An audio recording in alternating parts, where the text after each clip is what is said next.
La Caisse Desjardins du Cœur-des-Vallées et ses 8 succursales est fière de vous présenter cette prochaine émission du bulletin local d'information InfoMag. La Caisse Desjardins au Cœur-des-Vallées, toujours présente dans sa communauté. À InfoMag ce soir, intimidation sur la ligne 93 de la STO, une démonstration du Frappru à Gatineau et Moisson-Outaouais présente sa Loto-Moisson.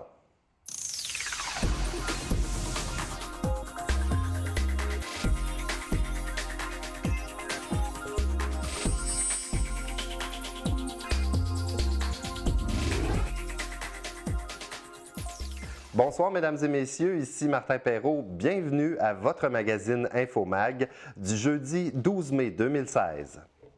Bonne nouvelle pour le Carrefour culturel Estacade. La Caisse Desjardins du Cœur-des-Vallées renouvelle son appui en remettant 10 000 $ à cet organisme. C'est donc dire que la salle de spectacle conservera encore le nom de salle Desjardins. La mission première de l'Estacade est de soutenir les groupes culturels d'ici, tout en leur offrant un lieu de diffusion. Même s'il existe plusieurs salles Desjardins au Québec, le moteur de recherche Google présente le www.salledesjardins.ca comme premier choix en tête de liste pour toute la province. Preuve que cette salle rayonne partout au Québec. Voici Hugo Parisien, le directeur général et artistique du Carrefour culturel.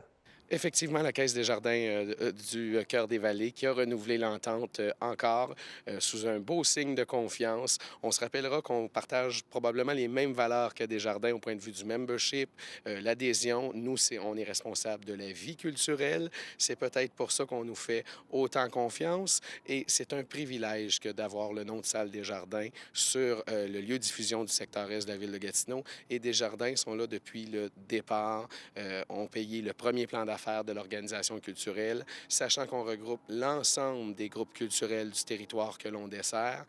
C'est important pour Desjardins de croire en notre mission et nous aussi, c'est important d'avoir comme partenaire majeur pour ce nom de salle-là l'équipe de Desjardins. Dans l'émission de notre collègue Louis-Philippe Brûlé du 104.7 FM, on a appris qu'il y a une situation d'intimidation sur certaines lignes de la Société de transport de l'Outaouais, les lignes 93 et 95 qui desservent l'est de Gatineau. Une passagère de l'autobus 93 qui descend à la station Lagap au lieu de continuer vers Masson-Angers, s'est fait dire par une autre passagère de prendre un autre autobus car celui-ci est pour les gens de Masson-Angers et de Buckingham. La situation est inacceptable pour la plaignante en question qui a bien le droit de prendre l'autobus qu'elle veut. On peut écouter Céline Gauthier de la STO. N'importe qui a un titre de transport valide peut très bien utiliser l'ensemble des lignes du réseau de la STO, incluant la ligne 93 et la ligne 95, et descendre à la station de la gare. Donc, on ne peut pas refuser l'accès à bord, on ne peut pas intimider d'autres usagers. On fait appel au civisme, on fait appel aussi à la courtoisie de l'ensemble des usagers. Le transport en commun, ce n'est pas un droit acquis, c'est un privilège. Et les lignes d'autobus, c'est pour l'ensemble de la population et pas un groupe spécifique d'usagers. C'est déplorable. On parle d'adultes, de façon générale. On déplore l'intimidation dans les écoles. Alors, je ne pense pas que ce soit un bel exemple à donner aussi. Donc, je pense qu'il faut être sensible. On voyage de façon collective en autobus. Donc, il faut être sensible, il faut être courtois, poli. On peut avoir des insatisfactions, mais ce n'est pas la bonne façon de les exprimer. C'est la semaine d'occupation de terrains et de bâtiments du Frappru. Des locataires de Gatineau ont placardé aujourd'hui un bâtiment abandonné et occupé un terrain situé au 387 et 389 rue Notre-Dame à Gatineau. Le but de la manifestation était de démontrer que ce ne sont pas les lieux qui manquent pour réaliser de nouveaux logements sociaux à Gatineau et en Outaouais, mais que ce sont les investissements gouvernementaux qui font défaut. Nous en avons discuté avec François Roy de Logement Occupe. On souhaite, suite aux interventions qu'on a faites, puis avec les actions qui se mènent au cours de la semaine, que le gouvernement va entendre raison, il va bonifier le programme Accès Logis, surtout que le gouvernement fédéral vient d'annoncer des investissements supplémentaires pour le logement social. Donc, on n'a pas de certitude à l'heure actuelle que le gouvernement du Québec va prendre l'argent pour l'appliquer dans le programme Accès Logis. Ce serait un vrai scandale. Donc, on souhaite que l'argent en neuf que le fédéral va investir dans le logement social soit repris par Québec pour bonifier le programme Axologie et nous permettre de réaliser des projets comme la Soupière et Montchez-nous souhaitent réaliser ici. C'est le retour pour une 4e année de la Loto-moisson de l'organisme Moisson-Outaouais. Pour l'édition 2016, le nombre de billets mis en circulation a encore augmenté. Il passe de 7 000 à 8 500. L'objectif de cette loterie est d'amasser la somme de 130 000 pour que Moisson-Outaouais puisse continuer à combattre la faim et nourrir l'espoir dans la région. Le coût des billets est de 20 et vous permettrait, si la chance vous sourit, de remporter de magnifiques prix. Pour plus de détails, on peut écouter Christian Lortie, le directeur des communications et collecte de fonds chez Moisson-Outaouais. Bien, cette année, on passe de 7 000 à 8 500 billets. Cette année, on a une Subaru Crosstrek 2016 automatique à faire tirer, une superbe voiture. On est très content de ça. On a plus de prix. On a une plus grosse valeur totale des prix. On a une chance sur 280 à peu près là, de gagner un prix si on joue à la Loto Moisson. Et le billet est 20 $. Alors, si on compare avec l'Auto 49 et ces lotos-là, c'est pas mal plus avantageux parce que une chance sur 280, puis le prix minimum, la valeur qu'on gagne, c'est 117 $. Ça vaut vraiment la peine. Les billets sont disponibles dans les succursales de Rona, même en milieu rural, et chez les 5 IGA Extra de Gatineau, en plus de bénévoles qui vendront des billets. Il y a plus de 60 000 $ en prix et vous pouvez aussi visiter le moissonnoutaouais.com pour faire votre transaction en ligne. Comme vous le savez, le panier d'épicerie coûte plus cher maintenant. Les besoins alimentaires sont grandissants. Je vous invite à entendre à nouveau Christian Lortie. Bien, c'est Moisson-Outaouais et les 27 organismes qu'on soutient un peu partout sur le territoire de l'Outaouais. Donc, ça va du Pontiac jusque dans la Petite-Nation, jusque dans le nord à Maniwaki. Alors, c'est des milliers de personnes à chaque mois qu'on aide. Et il y a des gens là-dessus là-dedans que c'est la première fois qu'ils font appel. Ils ont une situation difficile dans leur vie. C'est des gens qui, normalement, n'ont jamais eu de problème. Mais, ils perdent leur emploi, une séparation, peu importe, une malchance. Bien, les banques alimentaires sont là pour les aider, même si c'est pour 1 mois, 2 mois, 3 mois, 1 an, peu importe. Mais on sait qu'il y a une clientèle qui est plus récurrente, mais il y a aussi ça peut arriver à n'importe qui, ces situations-là. Donc, le réseau des banques alimentaires, l'aide alimentaire est là pour ça, pour aider les gens dans le besoin. Le Collège universitaire dominicain, la 2e plus vieille université dans la région, enseigne depuis 100 ans la philosophie, la théologie et la pastorale. Elle lance par l'entremise de sa fondation la première campagne annuelle de financement afin de revitaliser ses installations et ses programmes. Cette université bilingue s'inscrit dans la tradition catholique d'enseignement qui remonte à l'établissement des premières universités européennes au 13e siècle. Il est intéressant de noter que c'est la toute première fois de son histoire que cette institution conviait les médias à une conférence de presse. Voici plus de détails avec M. André Descoteaux. Il est chancelier et prieur provincial. Nous voulons continuer et nous souhaitons obtenir beaucoup d'appui afin de poursuivre cette mission de former des éveilleurs de conscience qui osent poser les bonnes questions. À cette fin, il est très important que la Fondation cherche à diversifier la provenance des dons et à accroître ses revenus annuels. Voilà pourquoi, avec les bonnes idées et l'élan de la nouvelle équipe de la Fondation, c'est avec confiance que nous regardons vers l'avenir. En assurant la pérennité de la Fondation, nous pouvons recommencer à rêver à des projets afin que le Collège universitaire dominicain et son Institut de pastoral maintiennent leur excellente réputation et continuent à offrir de solides formations en philosophie, en théologie et en pastorale. Connaissez-vous l'univers du coupooning? On en discute dans quelques secondes avec notre invitée, Nadine Brousseau.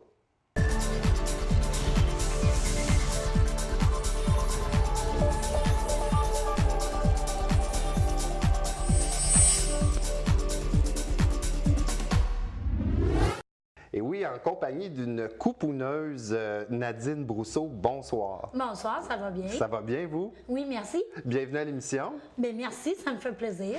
Là, je trouve ça fascinant, le domaine du couponing, puis on en entend de plus en plus parler, notamment sur Facebook, on le voit aussi sur Twitter. J'ai des amis, moi, qui montrent des photos, des fois, on dirait qu'ils ont un dépanneur dans leur maison, tellement ils ont d'objets qu'ils ont pu ramasser. Des belles réserves. Grâce à des coupons. Oui. Et là, je veux savoir à quel point vous êtes couponneuse. Ben moi, je dirais que j'en mange. Je suis là-dedans 6 jours par semaine, là, assez que ça arrive à un moment donné, mon chum, il m'a dit « OK, là, ben... » Quand ça relaxe, on a une vie aussi à côté des coupons. Là. Puis, ça marche-tu pour vrai? Oui. Y a-tu beaucoup d'argent à récupérer?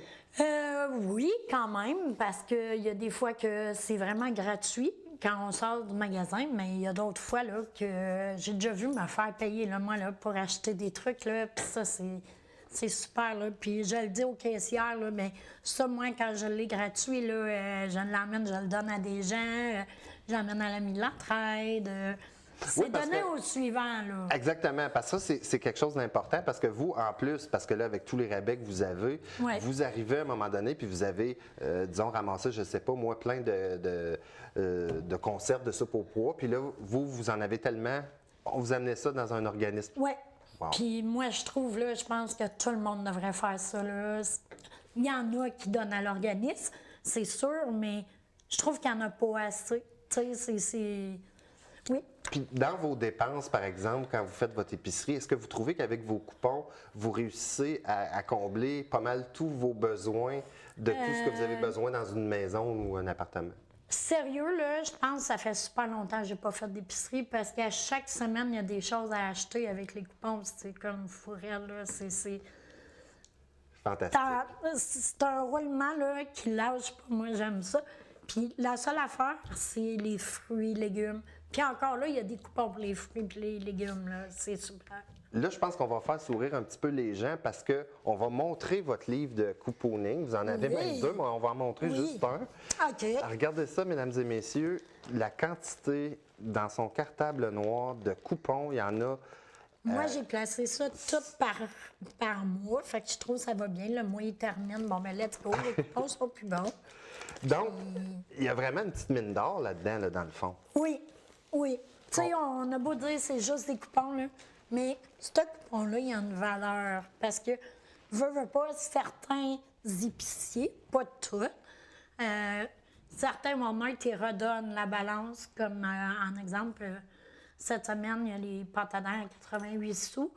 Le coupon, il est 1 $. Mais s'il arrêtait à 1,50 $, j'aurais fait comme 50 sous dessus. OK, parce qu'ils vont vous remettre de l'argent comptant aussi. Oui. Fantastique, oui. ça. Pas les maxi. Combien d'heures par semaine là-dedans, dans les coupons? Moi, je les compte pas. On peut-tu faire ça toute la journée? Oui. On peut-tu vivre de ça? Oui. Très bien. Easy, là, comme t'as pas de folerie à faire, mais tu vis juste correct. Comme nous, à la maison, on a juste un salaire, le salaire de mon conjoint. Puis avec ça, ben, puis un petit peu l'ami de l'entraide. Ben moi, quand j'ai un overstock, comme j'en emmène, puis là, ils m'échangent ça contre des fruits, des légumes, des choses. Quand les caissiers ou caissières vous voient arriver avec votre gros cartable, avec vos coupons, c'est quoi leur réaction? Parce que j'ai déjà vu aux informations qu'il y a des gens, des caissiers ou des caissières qui n'aiment pas ça. Non, il y en a qui n'aiment pas ça. Puis tu viens à Londres que tu connais. Fait que moi, maintenant, là, je passe où j'aime les caissières. Puis là, les caissières sont tout le temps contentes parce que ils me connaissent maintenant. Fait qu'ils savent que, elle n'achètera pas 10 cartes de temps pour elle, mettons, là. Fait qu'ils savent que j'en redonne. Puis j'ai déjà eu un moment donné, je peux pas nommer le nom parce qu'il faut que ça soit confidentiel, 2 dames qui travaillaient séparément dans des épiceries. Puis quand je leur ai dit que j'en emmenais, dans le temps, c'était juste au Centre Espoir de Gatineau. Ils m'ont fait savoir, ils m'ont demandé si je faisais des paniers comme au monde. Bien, j'écoute, j'ai comme pas les moyens de faire des paniers, mais je peux te dépanner en stock, tu sais. Fait que finalement, on s'est échangé nos numéros, puis tu sais, quand tu vois, moi, j'ai déjà eu besoin d'aide, puis je sais comment c'est orgueilleux, là, comment qu'on se sent, là. Puis quand ces 2 dames-là sont venues chez moi, je leur ai pas donné grand-chose. Du savon à vaisselle, savon à linge, brosse à dents, porte à dents, savon pour se laver. Ils ont parti de chez nous les larmes aux yeux. Fait que ça, quelque part, là, c'est... Pour moi, ça m'a touchée, puis je me suis aperçue que c'est pas juste moi qui en a besoin. Mais c'est un... Oui, il y en a beaucoup, là. Tu vas me dire, là, écoute, il y en a, là, du monde qui font ça. C'est effrayant, là. Pourquoi, tu sais? Mais oui, moi au départ, là, c'est pour vraiment montrer aux gens comment bien le faire. Parce qu'il y en a beaucoup de gens qui ne savent pas comment le faire. Moi, voyez-vous, ce que je trouve, puis je vous l'ai dit avant qu'on commence l'entrevue, ce qui est fantastique, là, c'est que parce qu'il y a beaucoup d'ouvrages là-dedans, là, on s'entend. Là. Oui. Moi, je trouve ça admirable, ce que vous faites, puis je vous félicite parce que merci. Il y a beaucoup de travail là-dedans. Là, il y a même un autre cartable que les gens n'ont pas vu. Il y a beaucoup de travail, puis en plus, vous aidez les autres avec ça, alors que vous n'êtes pas obligé. Non. Alors, c'est quoi le conseil que vous diriez en terminant à quelqu'un qui voudrait se lancer dans le couponing? Bien, moi, je leur dirais d'être patient, d'attendre vraiment le bon spéciaux. Puis, sinon, moi, je suis en train de monter un site web. Fait que venez sur ma page Écono-Hebdo sur Facebook. Éconohebdo.com? Éconohebdo@commercialgmail.com. OK, ça, c'est votre adresse courriel. Oui. Parfait. Bien, écoutez, Mme Brousseau, merci beaucoup. Félicitations. Bien, merci à vous. À la prochaine, merci. À la prochaine.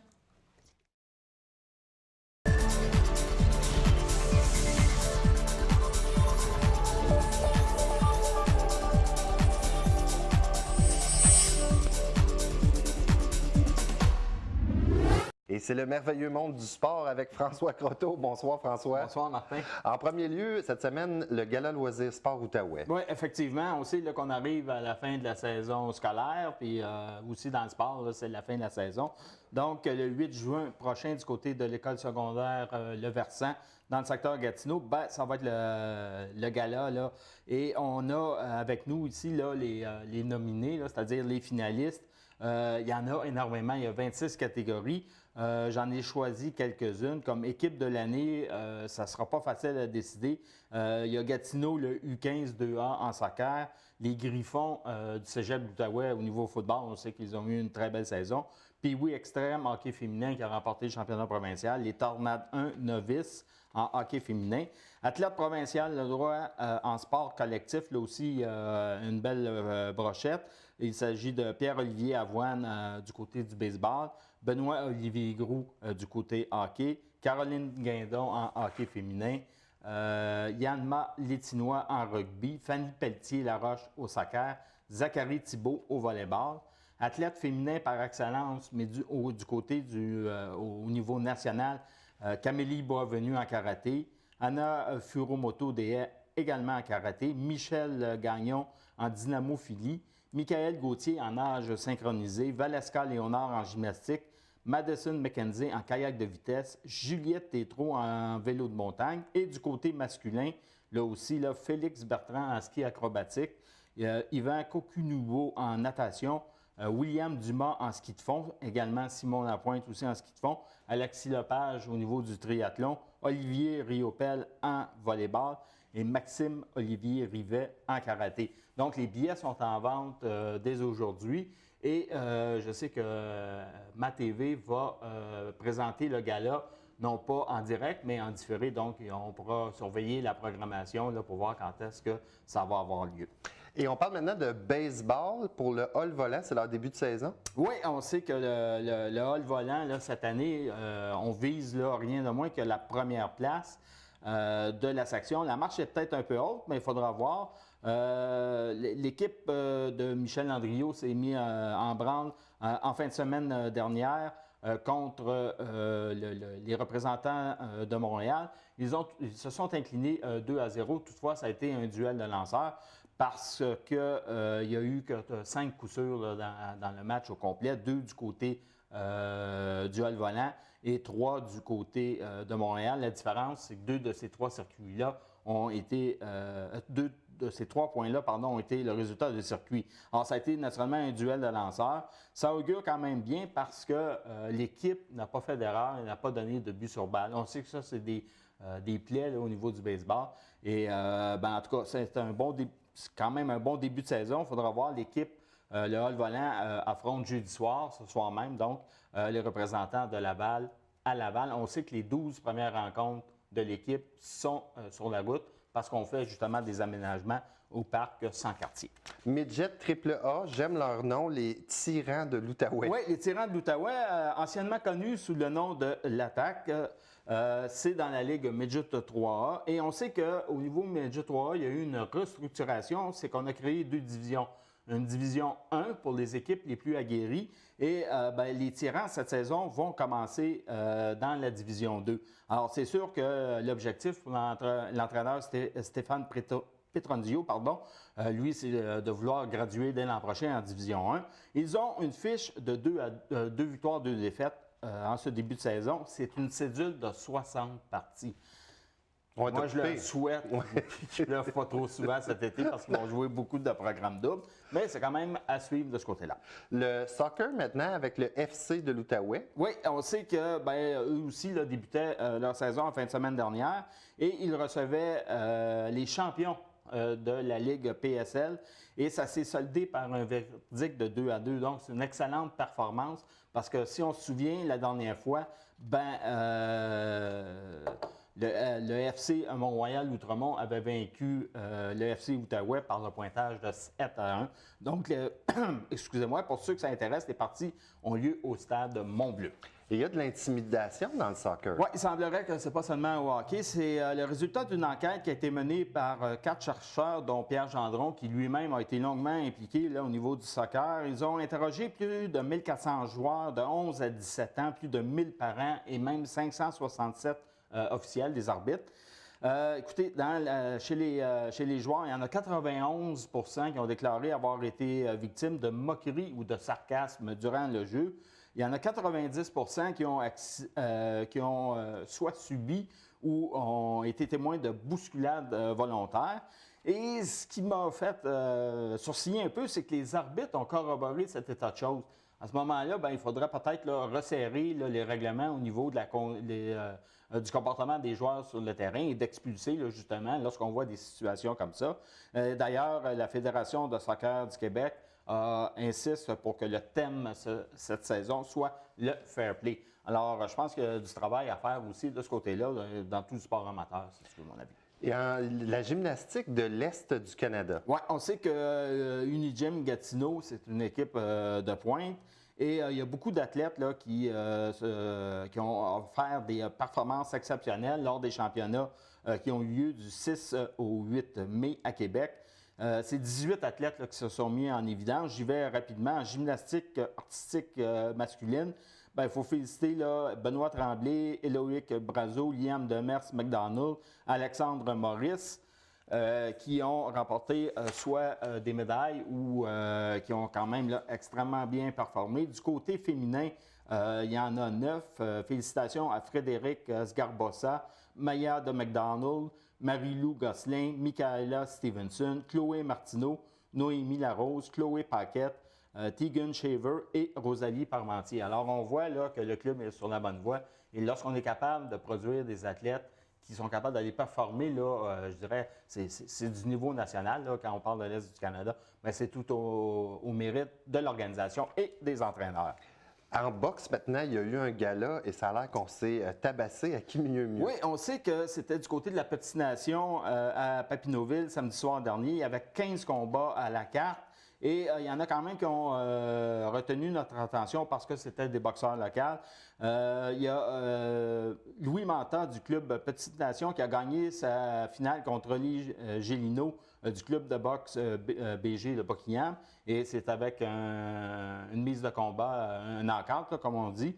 Il y a aussi Danick Martineau qui a donné un autre KO à son adversaire, Marc Noël du Beaver à Ottawa. Et il y a Yannick Letemps de la Petite Nation qui a aussi gagné par KO technique contre James Meredith, également d'Ottawa. Et un autre combat qui opposait deux boxeurs locaux. Simon Voyer du club BG a eu le dessus sur Jean-François Lavergne au deuxième assaut, lui aussi par KO technique. Donc une carte très, très relevée. Il y avait beaucoup d'animation dans la salle. Au hockey, il y a Benoît et Benoît Olivier qui font les manchettes. Oui, effectivement. On sait que Benoît Olivier Gros s'alignait avec l'Intrépide Gatineau Midget 3A. Lui, il a été classé premier espoir en vue du prochain repêchage de la Ligue junior majeure du Québec qui va avoir lieu lui, au tout début juin.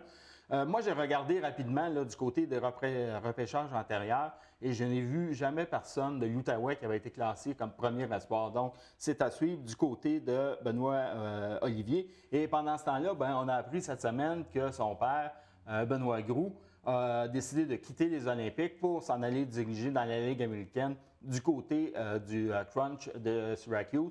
Puis je pense que le timing est excellent, alors que son fils, lui, arrive dans la Ligue junior majeure.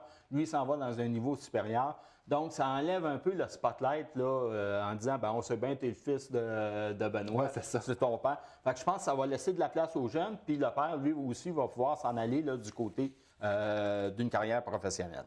Football, maintenant, le repêchage de la LCF. Oui, effectivement, il y a 2 anciens porte-couleurs des Jaguars de l'Érablière qui ont été repêchés par l'équipe locale, c'est-à-dire le Rouge et Noir d'Ottawa. Et du côté du Rouge et Noir, la filière francophone s'en vient intéressante parce qu'ils ont déjà Benjamin Bruno. Il y a le jeune Milo aussi qui s'alignait avec le Rouge et Or de Laval. Alors, Michael Charland et Marc-Antoine Lorrain, c'est au poste de demi-défensif et Marc-Antoine, c'est comme secondaire. Ils avaient participé au Bol d'Or, comme je l'ai dit, en 2007. C'est excellent là, pour la Ligue Subway lorsqu'on voit là, des jeunes comme ça qui graduent. Peux-tu nous parler rapidement du Frisbee Ultime? Oui, le 4 juin prochain, écoutez, mettez ça à votre agenda au complexe sportif Montbleu à Gatineau. Il y a une rencontre de Frisbee Ultime. Écoutez, c'est un mélange, ça joue sur un terrain de football, c'est un mélange de football. Il faut marquer un toucher, ça vaut 1 point. Mais en même temps, c'est le même règlement qu'un peu le basketball. On ne peut pas courir avec le frisbee. Il faut s'en débarrasser en dedans de 10 secondes. En tout cas, c'est spectaculaire. François Croteau, merci beaucoup. On se retrouve la semaine prochaine. Oui, ça m'a fait plaisir. Merci. Alors, c'est déjà tout pour nous. On vous souhaite vraiment une très belle soirée sur nos ondes et on vous retrouve la semaine prochaine. Au revoir.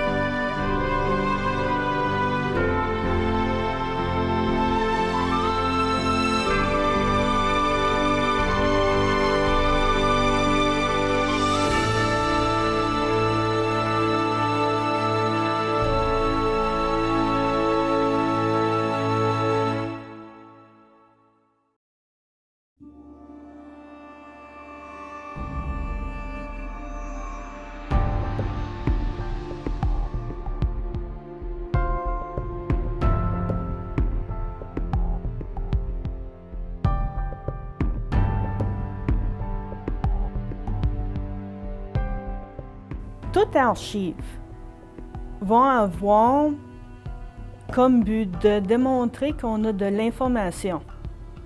Ou est-ce qu'on peut transmettre un élément de savoir?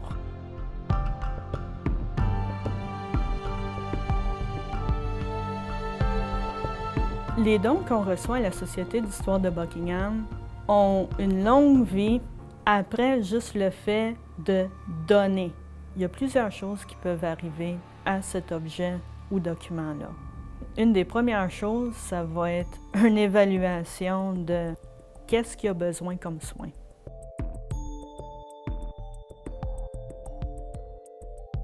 Je vais aussi penser à est-ce qu'on a déjà des matériaux archivistiques pour être capable de le mettre dedans. Une fois qu'on a évalué le don, on va le restaurer quand c'est nécessaire. Dans certains cas, les archivistes vont faire juste des restaurations mineures. Par contre, on va des fois aller un peu plus loin. Si on a les connaissances, il y a une certaine responsabilité d'être capable de bien le nettoyer. On va utiliser certaines techniques et des fois, on va utiliser des produits chimiques. Dans d'autres cas, on va recoller des livres.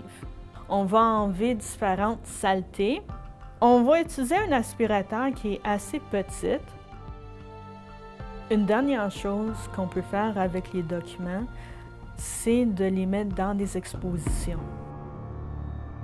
Les archives sont très importantes pour les mémoires vivantes, non seulement pour être capable d'illustrer qu'est-ce que les gens sont en train de dire, mais aussi pour la possibilité d'être capable de numériser différents documents que les gens ont eux-mêmes.